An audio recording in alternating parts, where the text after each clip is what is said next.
Então, antes de mais, bom dia a todos. Eu peço desculpa que eu não tenho grande projeção de voz e estamos muito junto ao mar, onde não é fácil conseguir me fazer ouvir para todos. Antes de mais, desejar um bom dia a todos, agradecer a vossa presença, espero que tenham gostado do dia de ontem. Hoje são os resistentes que estão aqui connosco. De muitas das coisas que se abordaram ontem na conferência, falou-se muito em São Pedro de Moel, falou-se muito do avanço do mar, da erosão costeira, dos problemas das arribas. Este é um ponto onde vamos poder ver in loco alguns desses aspectos a acontecer. E aqui vamos só começar por fazer uma breve introdução.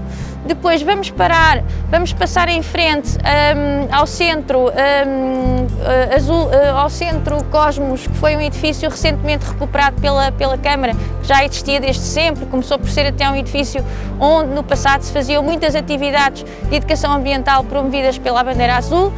Foi recuperado este ano, também já aconteceram algumas atividades interessantes deste ponto de vista, e é um edifício que ele próprio, pela sua localização, pela sua estrutura, tem capacidades ideais para este tipo de atividades, quer sejam atividades ligadas à educação e sensibilização ambiental do litoral, como até à própria conservação da natureza. E sem mais demoras, vamos caminhando. Portanto, vamos passar no Centro Azul, não vamos entrar agora porque ele já está fechado, vamos ver por fora, e depois vamos parar num ponto ali em cima no Miradouro, onde vamos poder observar alguns aspectos do avanço de costa e falar um bocadinho destas problemáticas.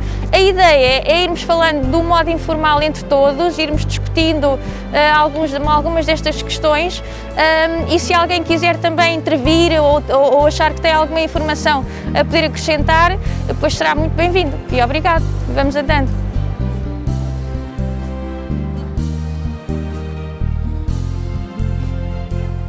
Bom, então, só para vos chamar aqui, para fazer este parênteses, o edifício que está aqui à minha esquerda, e agora vou pedir aqui ajuda à Ana Cláudia.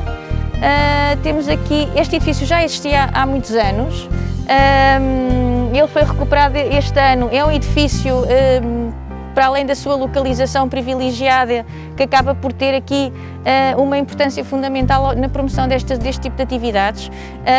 E aqui, como estamos em São Pedro de Moel, para além das atividades de educação e sensibilização ambiental, há atividades de conservação de natureza e também ligadas à biodiversidade que se podem desenvolver aqui.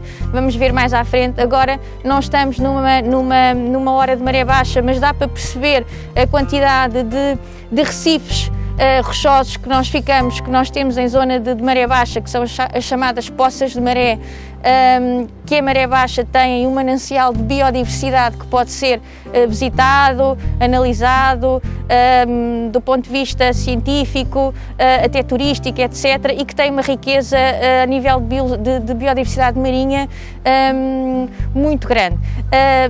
Normalmente, quando nós falamos dos recifes rochosos de maré baixa, estamos a falar de verdadeiras maternidades, biodiversidade marinha, onde podemos visualizar em maré baixa desde as estrelas do mar, os ouriços que já são cada vez menos, as anémonas, e depois muitos depósitos, muitas vezes de ovos de peixes e de alevins, que são os pequenos peixes que acabam por eclodir dos ovos. Para além disso, temos todo o manancial, desde as lesmas do mar, aos bivalves, a gastrópodes, etc., e algumas espécies, algumas mais vulneráveis que outras com níveis de raridade também mais interessantes do ponto de vista da biodiversidade. E aqui vamos ver se conseguimos ver, embora não seja idealmente visível num pico de maré baixa, agora provavelmente não vamos conseguir ver, que são os recifes de areia de uma poliqueta que é a Stabelária, não sei se alguns de vocês conhecem, e que fazem recifes de areia enormes à volta das rochas, com os buraquinhos minúsculos e todos contíguos uns aos outros, em que fazem verdadeiras construções de areia belíssimas. E aqui em São Pedro há uma área muito grande destes recifes de areia, desta poliqueta, que é visível em maré baixa e que é muito interessante. Ou seja, é uma atividade que eu até desafio ao Oikos e ao seu presidente, que está aqui, um dia poder também desenvolver, que é em maré baixa, portanto, com calçado adequado para isso, poder-se fazer uma visita, uma saída de campo aqui aos recifes rochosos de maré baixa de São Pedro de Moel para observar este manancial de biodiversidade que efetivamente é, não digo único, porque temos felizmente ainda por toda a costa portuguesa, mas é muito interessante visitar e com o qual é possível aprendermos bastante ainda. E portanto o Centro Cosmos Azul e Mar está aqui. É um edifício recente que poderá albergar imensas atividades deste âmbito e outras.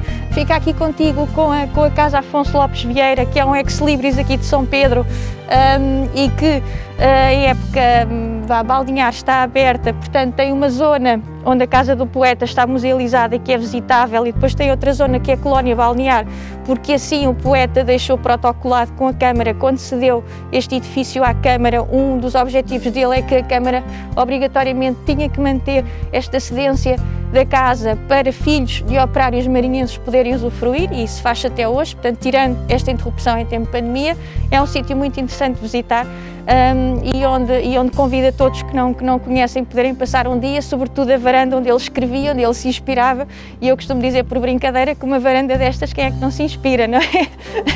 Isto sem querer de alguma forma fazer aqui algum tipo de comparação com o poeta, que era a pessoa que enfim, que muitos de vós conhecem e que de facto foi uma personalidade importantíssima que esteve aqui em São Pedro de Moel.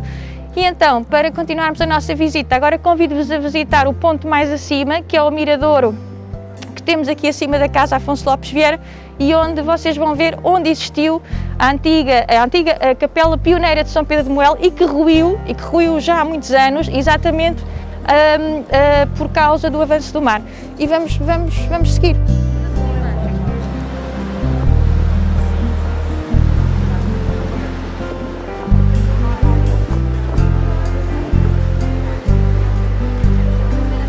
Só para vos chamar a atenção deste dado que eu julgo que é muito singular. Aqui neste pedaço de miradouro, vocês têm ali uma placa a simbolizar a localização da antiga Capela de São Pedro. Ela efetivamente existiu aqui há cerca de 300 anos, foi a capela original, tinha uma particularidade muito interessante, que era o altar da capela estava nas costas, virado ao mar, como está a capela depois que Afonso Lopes Vieira construiu para a sua esposa. Ele tentou recriar um bocadinho essa ideia do altar para o mar e para o pôr do sol. Esta capela também era assim. E no fundo é um dado, não é, que nos permite ver o que é que foi o avanço do mar e, portanto, o recuo de costa de há 300 anos para cá. Esta capela ruiu com o avanço do mar, com a derrocada da Arriba.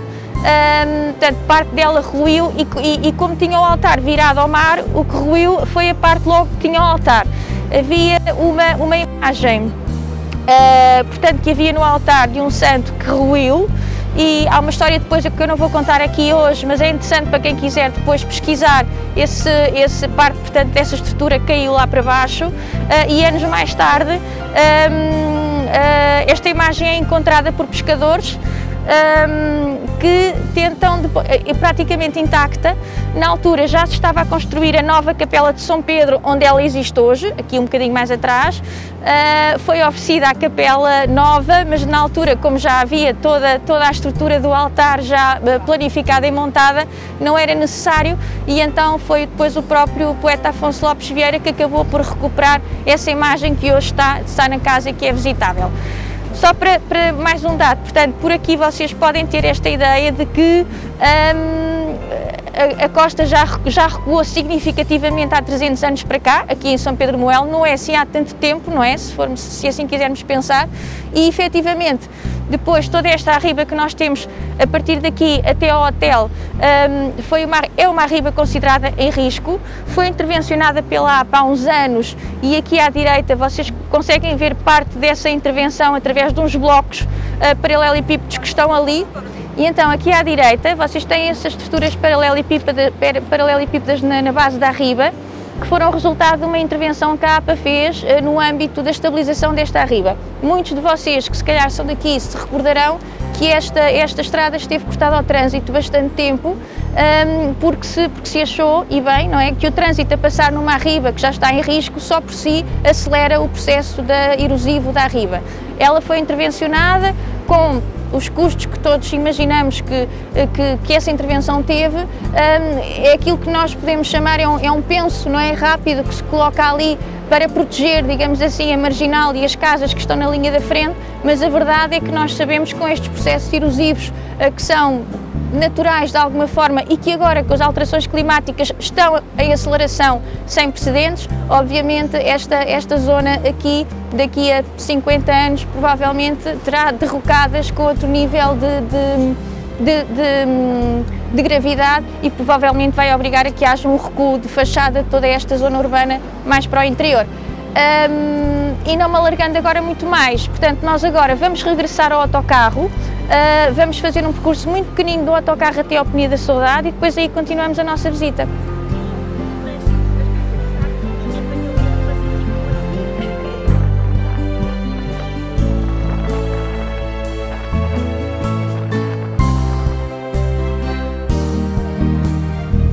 O Penida da Saudade está associado essencialmente a uma lenda que tem a ver com a Duquesa de Caminha e com os duques de Vila Real que viveram na antiga casa de Afonso Lopes Vieira. Esta praia, ao contrário de muitas praias na costa portuguesa, que como ontem o professor Alvarinho Dias mostrava que eram praias essencialmente com origem na pesca e em comunidades pescatórias, esta praia não teve uma origem tradicional nesse sentido. Teve uma origem um bocadinho diferente, foi uma praia que começou por ser uma estância de uma família nobre aristocrata que era, portanto, do Duque de Vila Real e da Duquesa de Caminha. Portanto, eles casaram e vinham para aqui frequentemente passar as suas férias na casa que depois foi comprada pelo Afonso Lopes Vieira, portanto foi originalmente deles. Ainda há ruínas em livros históricos onde se pode ver a ruína dessa antiga casa e portanto viveram aqui muito tempo, ou seja, os terrenos de São Pedro de Moel pertenciam a esta família da aristocracia portuguesa. Depois o que aconteceu mais tarde é que o Duque foi acusado por uma razão qualquer de conspirar contra o rei, portanto foi condenado portanto, à sentença de morte e portanto foi morto em Lisboa. Conta-se que era um casal, portanto, muito unido, muito apaixonado, muito cúmplice e que, portanto, esta perda do marido para a Duquesa de Caminha foi uma perda muito dolorosa e que fazia com que ela viesse para aqui, onde supostamente eles passavam muito tempo juntos, vinham de cavalo da sua casa até aqui, faziam aqui os seus piqueniques. Ele colhia a flor da saudade, que é esta que está aqui, noutra altura da primavera. Há muitos tufos de flor da saudade que vocês veem com esta floração muito exuberante e que agora não se vê porque não estamos em época de floração, mas nós vamos caminhando aqui pelas arribas e é provável haver ainda uma ou outra em que seja possível ver a floração ainda com esta cor. E portanto o que a lenda dizia é que portanto, o Duque tinha este hábito, esta tradição de colher estas flores e de as oferecer à esposa. E, portanto, reza a lenda que depois da morte dele ela veio frequentemente para aqui a chorar, digamos assim, a perda do seu marido, com saudade dele e por isso ficou a designação de Penida da Saudade. Também esta flor, que é um endemismo lusitano, ela existe é a Arméria velvitia. Portanto, há muitas armérias na costa, há pungens, há berlenguenses, há muitas outras. Esta é a velvitia, é específica da nossa costa, do centro litoral. Só existe praticamente até Lisboa e depois a sul de Lisboa já não é visível. É um endemismo lusitânico e, portanto, nós temos aqui, não tem ainda um estatuto de ameaça ou de perigo, mas como qualquer endemismo é uma flor considerada rara a nível mundial e traz uma responsabilidade acrescida para nós, porque o que é que isto quer dizer? Se nós deixarmos esta espécie desaparecer da nossa costa da região central, ela desaparece do mundo inteiro, porque só existe aqui. Portanto, dizer-vos mais o quê? Dizer-vos que esta planta, a Arméria velvitia, acaba por ser uma planta icónica de São Pedro, não só porque está associada a esta lenda, mas também e porque é um endemismo visível aqui nestas arribas e também na zona do Nar, aquela região do Nar que eu ontem vos falava, sobretudo o habitat Duna Cinzenta, que é um habitat também prioritário para a conservação da natureza na Europa, tem como espécie indicadora também a flor da saudade. Portanto, é uma espécie que existe quer em Arriba, quer em duna. Nós agora vamos circular um bocadinho e vamos vê-la. Vou-vos tentar mostrar mais à frente os limónios, que é outra espécie endémica também lusitânica e ainda mais rara, e essa com estatuto de proteção já na lista vermelha da flora portuguesa, que existe aqui. Vou tentar vê-la em floração para ver se vos consigo mostrar. Ela aqui está completamente seca, vou tentar ver se encontro algum exemplar mais à frente para vos mostrar. E vamos andando. Depois, se tiverem algumas perguntas também para colocar, estarão à vontade para fazê-lo, está bem?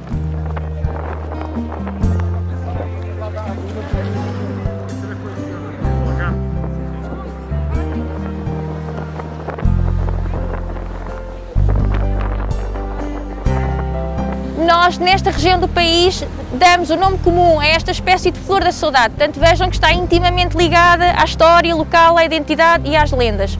Mas, noutras regiões do país, ela tem a designação comum de raiz divina. Eu vinha aqui à procura e peço desculpa ter parado neste sítio que não é o ideal, mas como os limónios agora não estão em floração, estão em finais de época anual e portanto eles secam e desaparecem, nós temos aqui um pezinho que é o único que ainda para mais tem algumas inflorescências ainda em floração para vocês poderem ver a espécie. Eles são muito pequeninos, é o Limonium pluriscomatum, não tem nome comum esta espécie, só tem nome científico. É um endemismo lusitânico, tal como é a flor da saudade, só que é mais raro. E o ano passado foi-lhe atribuído o estatuto de espécie ameaçada na lista vermelha da flora portuguesa. Tem uma implementação muito restrita aqui à escala do centro litoral português e aqui a presença dela nestas arribas permite-nos identificar um habitat que é o habitat de limónio, de espécies de limónio SP típicos de arribas calcárias do litoral e que portanto é possível identificar quando existem algumas populações ainda em bom estado de conservação desta espécie, que é o caso. Vou-vos aproveitar também aqui para falar de outra questão. Portanto, muitos de vós já viram a espécie, certa? É esta que aqui está. Tem a florinha roxa e ela está a secar. Portanto, a roseta, esta é uma inflorescência seca da flor da saudade. Tem uma roseta basilar de folhas que já estão a secar. Vou tirar a máscara que é mais fácil. Chamar aqui a vossa atenção para outra curiosidade, porque alguém me pediu para falar um bocadinho sobre isto. Já percebi que é do conhecimento de alguns de vós que houve aqui um achado na praia da Concha, na Arriba, portanto, deste lado, ok? Mais ou menos na direção onde nós estamos, na Arriba já fora portanto, da batida do mar. Foi aqui feito um achado fóssil já há alguns anos. Esse achado já foi feito no ano 2000, sensivelmente, por duas pessoas amadoras que fizeram esse achado e que mais recentemente decidiram oferecer esse achado ao Museu da Lourinhã e ao Dinoparque, que pegaram nele, fizeram um trabalho de investigação e, portanto, após todo o desmembrar daqueles dois blocos de pedra, que eram dois blocos de pedra assim, supostamente estariam caídos, permitiu-lhes fazer uma reconstrução daquilo que seria a espécie. Na altura pensou-se que seria um crocodilo marinho, mas depois vieram a confirmar que não, tratava-se de um plesiosaurus, era um réptil marinho que vivia no tempo dos dinossauros, que vinha à superfície da água para respirar e que tinha barbatanas muito semelhantes àquilo que são os nossos cetáceos hoje. A espécie foi identificada, foi publicado um artigo científico no início deste ano 2021 e foi feita uma exposição temporária sobre este achado fóssil que está atualmente no Museu do Dinoparque e que é visitável e que todos podem visitar. Já agora também aproveito para fazer um parênteses, a Câmara está a preparar um protocolo de colaboração para fazer com o Dinoparque e com o Museu no âmbito deste achado, o que permitirá a partida trazer esta exposição temporária, provavelmente para o ano que vem, para o Conselho, para poder ser visitada pelas escolas e pelo público em geral. É um achado interessante, como nós sabemos, esta costa, e ontem foi feito essa referência por várias pessoas, é riquíssima do ponto de vista da paleontologia, é considerado também por muitos paleontólogos e por muitos geólogos como um geossítio de importância nacional, um geossítio que tem, portanto, todo um estatuto e acaba por ter toda uma importância do ponto de vista da geodiversidade e da paleontologia para ser conservado e para que lhe seja digamos assim, atribuído um estatuto de conservação especial e de facto esta zona vai desde o Penedo da Saudade até praticamente a Água de Madeiros e continua pela Pedra do Ouro e por outras zonas como viram ontem. É uma zona muito rica do ponto de vista da geologia e da paleontologia, não é muito conhecida do público em geral, é dos cientistas e da academia, mas não é do público em geral. É importante valorizá-la e sobretudo começarmos também a olhar para ela de outra forma, porque já é um sítio que começa a ser conhecido por muita gente e muitas vezes acaba por estar também um bocadinho sujeito e à mercê de pessoas não tanto ligadas à ciência e, portanto, e com motivos e com interesses científicos acabam por vir e muitas vezes até por destruir o património que está cá, levam para fora e muitas vezes até com o intuito de mercado e de venda, o que é uma pena, portanto, e são situações depois complexas de poder resolver, até porque não há legislação em Portugal também que regule este tipo ainda de atividade. Ou seja, é muito fácil nós vermos alguém com um martelinho a desmembrar a riba, não é? Que ainda por si só já tem problemas sérios, não é? De erosão e de risco, a desmembrar a riba com martelinhos, a levar e depois, portanto, a vender em mercado ilegal e até na internet, como muitas vezes se vê. Portanto, também importa chamar a atenção cada vez mais para este património de geodiversidade que aqui está, implementar estratégias de conservação também que lhe sejam, digamos aqui, que lhe façam jus, porque efetivamente, como perceberam ontem, este pedaço aqui de costa já é conhecido pela sua importância até no Canadá e vêm para cá estudantes e professores fazer estudos nestas áreas, o que só por si diz a importância que este território tem. E pronto, e não me querendo alongar mais agora, convidava-vos a parar no Penedo do Cabo, portanto, que é a riba a seguir, para nós termos uma percepção da transição de costa entre o que é a costa rochosa e o que é a costa arenosa, e que nós, na Marinha Grande, temos a sorte de ter esta diversidade costeira, não é? E que por si só, por ser diversa, encerra depois também um conjunto de biodiversidade e de habitats muito interessantes.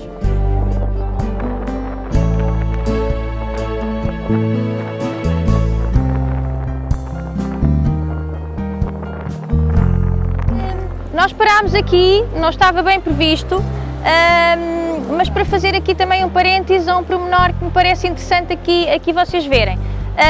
Nós estamos perante uma espécie invasora do litoral, que é a acácia das pigas, a acácia longifolia. Esta espécie, curiosamente, foi ontem quando vos mostrei aquela questão da fixação dunar, ela foi implementada, menos pensa-se que tenha sido também muito implementada pelos serviços florestais para fixação dunar. Na altura, longe de se imaginar que era uma espécie invasora, porque efetivamente ela cumpre também com essa função de fixar areia. É uma acácia arbustiva, ou seja, ela não atinge aquelas proporções da acácia austrália ou da acácia mimosa, no entanto causa graves problemas ao nível do coberto contínuo que faz nestes espaços e que depois compete com a flora autóctone e com outras espécies e acaba por ser um problema ao nível de controle. Há relativamente poucos anos, alguns de vós, pelo que já percebi, conhecem bem as Irmãs Marchantes da Universidade de Coimbra e do projeto das invasoras em Portugal. Elas desenvolveram durante muitos anos a investigação no controle biológico desta espécie e finalmente, há cerca de 3, 4 anos atrás, não estou em erro, mais ou menos, conseguiram chegar ao fim deste processo de investigação e de obter as autorizações necessárias para libertar este inseto de controle biológico desta espécie, que é um mosquito, que elas designam por Trichilobacter, e portanto foi lançado em vários pontos do litoral do país. Aqui há uma estação que é monitorizado, portanto, este evoluir desta situação e efetivamente nós vemos que os resultados são bastante positivos e que este mosquito começa a dar os seus resultados a nível de controle biológico. O que é que este mosquito faz? Este mosquito pica, como vocês veem aqui, a extremidade de muitos ramos da acácia, faz estas galhas. Dentro destas galhas vai depositar ovos, desses ovos nascem as larvas e depois de maturadas as larvas vão fazer um buraquinho, vão sair já, portanto, adultas e transformadas em inseto, dão origem a um novo inseto que vai depois para outro pé colocar os seus ovos, fazer novas bagas e continuar o seu ciclo biológico. Qual é o tipo de controle que este inseto acaba por fazer nesta espécie? Acaba por impedir que esta espécie faça floração. Ou seja, esta espécie vai ter muito maior dificuldade em fazer floração. Ao não fazer floração, não faz frutificação. Ao não fazer frutificação, não dissemina. E é este o tipo de controle que a espécie faz. Eu vou tentar abrir aqui. Temos duas, uma verde e outra já seca. Vou tentar abrir aqui esta verde para ver se vocês conseguem ver, ou se há cá dentro alguma larva. E por acaso até há. Estão a ver ali?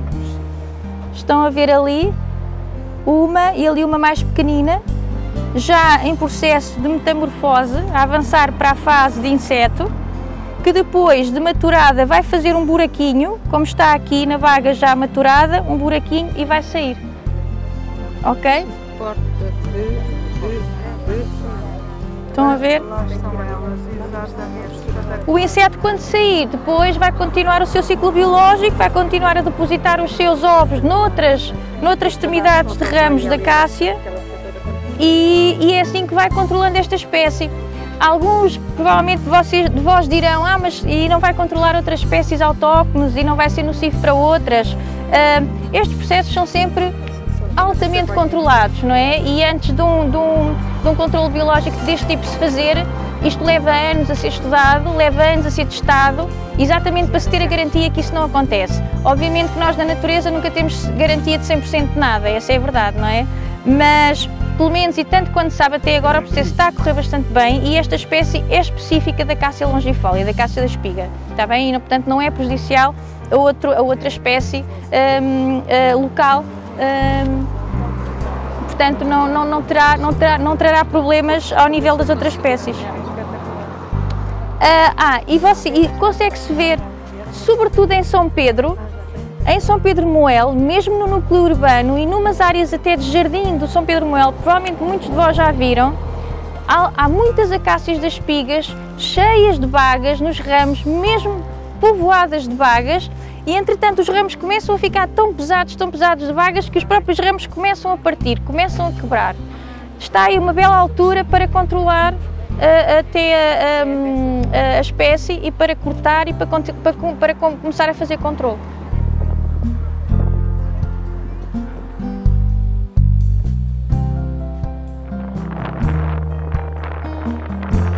Bem, o que é que nós vimos aqui fazer basicamente este lado? Primeiro, se calhar antes de estarmos aqui devíamos ter ido ali atrás, ter uma perspectiva destas arribas que estão ali e seguramente vocês quando ali chegarem, eu daqui a bocado vou ali fazer papel de artista, eu vou-vos mostrar que vocês encontram camadas, isto são tudo rochas carbonatadas, estão por aqui fora, vamos encontrar camadas que inclinam como esta, assim, mas de vez em quando aparecem umas outras que inclinam assado. Para isto estar inclinado assim, noutros lados elas inclinarem assado, basicamente, com licença, posso? Basicamente significa que terá havido qualquer coisa que terá provocado um movimento como este e houve aqui um enrugamento, estão a ver? E se nós pensarmos ou nos cortinados lá de casa ou naquelas portas de fol, o que está a acontecer é, se há uma compressão qualquer, isto enruga. Então temos dobras aqui em cima e, em alguns casos, fraturas e aparecem falhas. Nós havemos de ver dali que aparecem essas dobras e temos as camadas com inclinações distintas por essa via. O que nós vemos daqui, basicamente, tem reflexo na Praia da Concha do outro lado, que era aquela riba, aquele talude que estava ao pé daquelas pedras que foram lá soltas. O que é importante neste caso concreto aqui? Estas carapaças que vocês aqui veem, mais ou menos, estas coisas assim que parecem, eu diria, uns escudos na nossa cabeça, se calhar funcionam quase como carapaças de tartaruga ou coisa que o valha. Estão a ver? A forma é evidente. Isto são os famosos estromatólitos, que é um nome particularmente sugestivo, eu não vou dizer aqui o que vim a dizer pelo caminho aos meus amigos, mas o nome estromatólito é um nome que facilmente entra na nossa cabeça. Estas rochas são da base do Jurássico, em termos de idade, e estes estromatólitos, a formação de estromatólitos, vem desde as origens da vida na Terra e existe ainda hoje. Por isso, ao longo do mundo, há manifestações de diversas idades há manifestações destas, a existência de estromatólitos de diversas idades. Neste momento há de haver partes do planeta onde se estão a formar estromatólitos e daqui a milhões de anos encontraremos algo parecido com isto ou com outras formas. Como é que esta coisa basicamente se forma? Imaginem algas, seres vivos, por isso algas cianofícias, que desenvolvem o seu trabalho, entre aspas, e quando desenvolvem o seu trabalho nas condições ambientais que passam por águas marinhas normalmente muito baixas, o que elas estão a fazer basicamente é libertam substâncias e agregam partículas ao seu próprio corpo e dessa atividade vão-se criando peliculazinhas que se vão acumulando e o resultado final, fossilizado, centenas de milhões de anos depois, é isto que nós aqui temos, ok?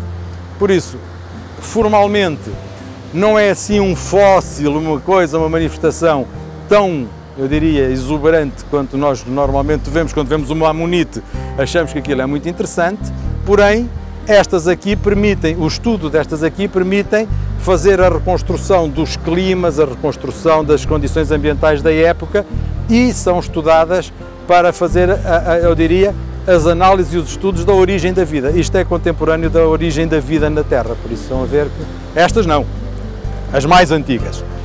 Reparem só na curvatura desta rocha aqui, ok? Vocês estão a ver um pequeno conceito de dobra, daí de longe, quanto mais longe estiverem, melhor se nota. Reparem só como ela inclina aqui e como ela inclina aqui, por exemplo. Estão a ver que ela faz esta curvatura? Por isso reparem, para isto ter estado algures na horizontal no passado e hoje encontrarmos com esta inclinação, forças houve que a fizeram sair. Isso tem a ver com os fenómenos diapíricos daqui da região, concretamente e provavelmente com o de Monte Real, que é o mais próximo. Se repararem aqui, têm estas assim e têm aquelas assado. Se vocês vejam num espaço tão curto, a quantidade de enrugamento que aqui foi provocado. Agora, não tenho a menor noção do que sejam as tensões que estão aqui em jogo, não é? Mas coisa fácil não foi. Naturalmente, para a rapaziada, para nós que estamos aqui nestas coisas das aulas depois, aquela conversa dos princípios da estratigrafia, dá para falar aqui disto tudo, não é? Horizontalidade original, como é que é o outro? A estratificação, horizontalidade original, qual é o outro? Ajudem. Da sobreposição, não é? Depois temos aqui as falhas. Falhas não, dobras. As falhas não estão aqui claramente marcadas, mas existem para aí também. Pois, fraturas há de certeza. Falhas tem que haver deslocamento de blocos. Ok? Por isso agora, se fôssemos por aqui a analisar com atenção, logo veríamos. Há pouco o Luís Vítor andava ali numas camadas, que eu não sei se temos tempo para isto, estavam ali a ver alguns fósseis de lameli brancos cá por aqui. Se quiserem espreitar também podemos arriscar.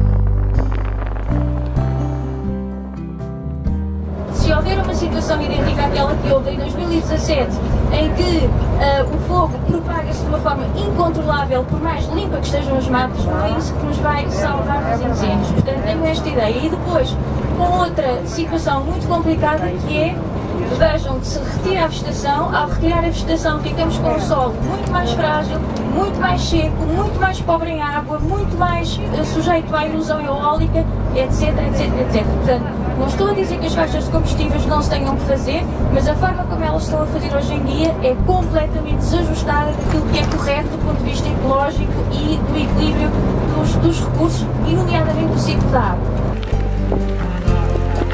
Estarem um freixo, um amieiro, um salgueiro, não é?